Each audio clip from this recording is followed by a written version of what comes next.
Good morning and welcome to Mayor's Weekly. As I shared with you in our session last week regarding our paving project, I would update you as additional information came along, and I have some information that came to us sooner than we had anticipated.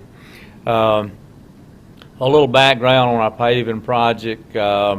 We had planned to spend up to $5 million on paving projects across the city. That there'd be work done in all 5 districts, and this work would be divided into 2 phases. And as you'll recall, maybe from last week's session, if you did not view that, the bid for phase 1 came in at about $700,000 higher than we expected, and the council made a decision to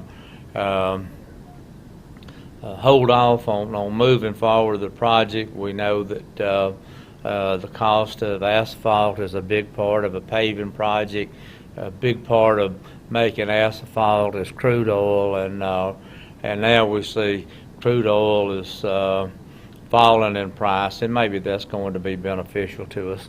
And so the council said we'll just pause and see what happens and see if we can't get more mileage out of the taxpayers' money. So we received 2 bids, and the low bidder called me earlier in the week and talking about possibilities of moving this project along. Now, what's involved in the paving project is complete resurfacing, sealing in some areas, and crack repair in other areas. The sealing and crack repair is something that the paving contractor does not do within the scope of their company, and that work has to be subcontracted. The likelihood is that is more expensive than it has to be.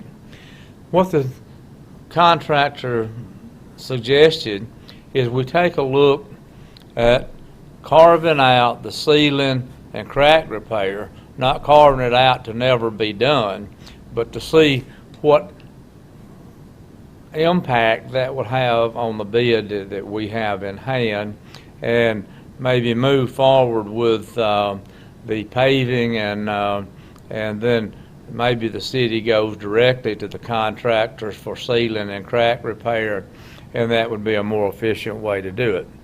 I wrote a memorandum to our council members after that conversation with my recommendation that we allow the paving contractor to connect with the city's engineer to see what sort of numbers we might have if we remove sealing and crack repair. And what the general contractor told me is that he has to be out of town next week, and probably we're 3 to 4 weeks out having that information.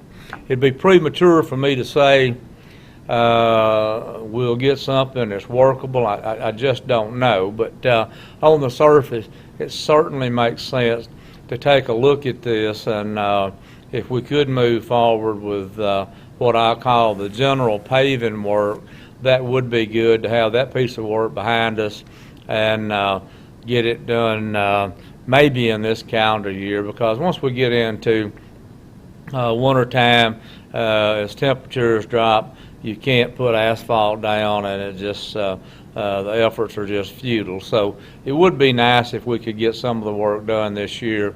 Again, with crude oil prices falling, maybe that's benefiting us, but like I said in last week's session, I promised you to update you as we had more information, and we will continue to do just that, keep you updated on what we know. Spoke with Birmingham TV station yesterday, and I said one of the things that I want to reiterate, the money for doing this project is resting safely in the bank. The money's there. The project will happen somewhere along the way, but we want to be smart about what we do with this paving project, and I really believe there's going to be an opportunity for the city to see a reduced price on doing this paving, reduced from bids that were shockingly high. The next thing I would tell you about our projects, we have signed a contract with the architect to begin design work on the sportsplex. I'm hoping that within the next 3 or 4 weeks that we'll have some glimpse of different scenarios, and I say different scenarios. Would it just be ball fields? Would it be ball fields, tennis courts, soccer fields, whatever? And that was the request that was made of the architect to give us some different looks that would fit within our budget. So we're looking forward to getting that information, and we'll share that with you as well. We'll continue to work on the new City Hall project, gathering information on some other projects that have taken place around the state of similar size, and looking at the cost on those projects and trying to relate it to what we're doing.